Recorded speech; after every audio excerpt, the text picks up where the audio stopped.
আসসালামু আলাইকুম রহমতুল্লাহি ওবরকাতুহ। সম্মানিত দিনদার পরহেজগার ভাই ও বোনেরা, আশা করি আল্লাহর অশেষ রহমতে ভালোই আছেন ও সুস্থ আছেন। আজকের এই ভিডিওতে আমরা আলোচনা করব সূরা ইখলাসের ফজিলত ও আমল সম্পর্কে। সম্মানিত ভাই ও বোনেরা, আজকের এই ভিডিওটি খুবই গুরুত্বপূর্ণ ও মর্যাদা সম্পন্ন, তাই এই ভিডিওটি না টেনে পুরো ভিডিওটি দেখবেন। পুরো ভিডিওটি না দেখলে কিছুই বুঝতে পারবেন না ও সঠিকভাবে আমল করতে পারবেন না, তাই পুরো ভিডিওটি দেখবেন। সম্মানিত ভাই ও বোনেরা, সূরা ইখলাসের ফজিলত।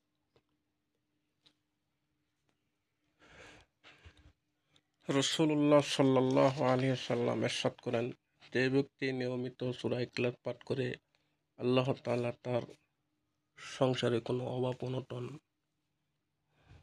রাখেন না, তার সংসারে অভাব অনটন দূর করে দেয়। হযরত সাহাল ইবনে সাদ রাদিয়াল্লাহু তাআলা আনহু বলেন, এক ব্যক্তি রাসূলুল্লাহ সাল্লাল্লাহু আলাইহি ওয়াসাল্লাম এর কাছে দারিদ্রতার অভিযোগ করল। নবীজি সাল্লাল্লাহু আলাইহি ওয়াসাল্লাম বললেন, যখন তুমি ঘরে যাবে তখন সালাম দেবে এবং একবার সূরা ইখলাস পড়বে।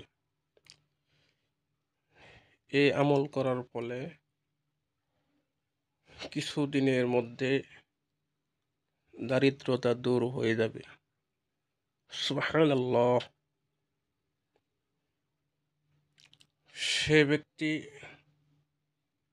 যে ব্যক্তি সূরা ইখলাস পাঠ করল, সে কোরআনে কারিমের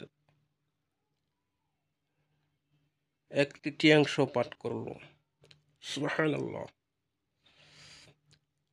রাসূলুল্লাহ সাল্লাল্লাহু আলাইহি ওয়াসাল্লাম আরো বলেন,